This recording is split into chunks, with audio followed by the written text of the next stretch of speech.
bantu bacu meze mute?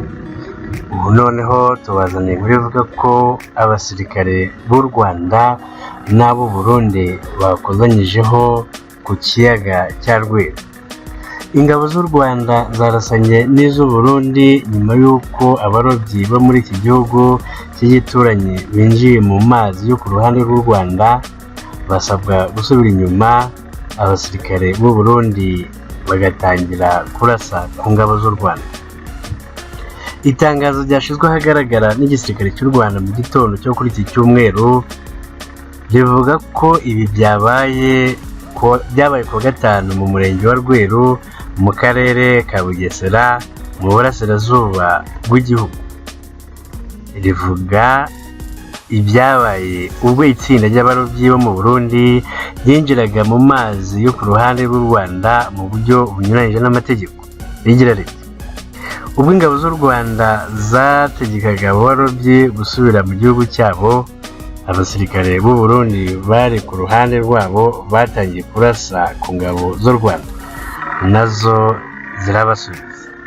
Nta musirikare w'u Rwanda wigeze agirira ikibazo muri uko kurasana, ndetse nabo bari barashe baturutse mu Burundi bahise basubira mu gihugu cyabo. Amakuru yatangajwe n'itangazamakuru ry'inzego z'umutekano mu Burundi avuga ko hari umusirikare umwe w'iki gihugu wapfuye ubwo habagaho uko kurasana. Uburundi buvuga ko bwarashe ku Rwanda mu rwego rwo kubuza ingabo zarwo guta muri yombi abo barobyi bari barenze amazi yabo. Ikiyaga cya Rweru gihuza u Rwanda n'u Burundi binyuze mu karere ka Bugesera mu murenge wa Rweru n'intara ya Kirundo mu Burundi. Mu mwaka wa 2014 iki kiyaga kandi kigeze kuzana amahari hagati y'ibihugu byombi, ubwo hari imirambo yakunze kugaragara mu mazi yacyo ari ireremba hagati y'imbibi z'ibihugu byombi.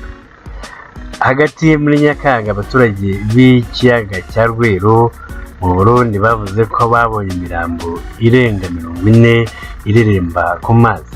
Iyi mirambo bivuga ko yari iboshywe amaguru n'amaboko cyangwa ifunze mu mifuka, yagaragazaga ibimenyetso by'iyicarubozo, bikaba bisa nk'igihano gikomeye gihabanye cyane n'ubutabera busanzwe.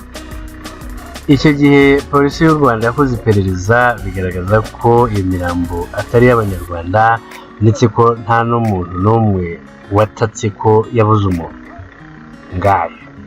Nguko ibibazo hagati y'u Rwanda n'u Burundi. Ese bizashiraho bice mu buryo ibihugu biturane nta mususu? Ntawamenya, igihe nicyo kizabisobanura. Turabibutsa gukora subscribe kugira ngo mujye mubona video zacu zigisohoka. Tubaye tubashimiye. Naho ubutaha. Bye bye.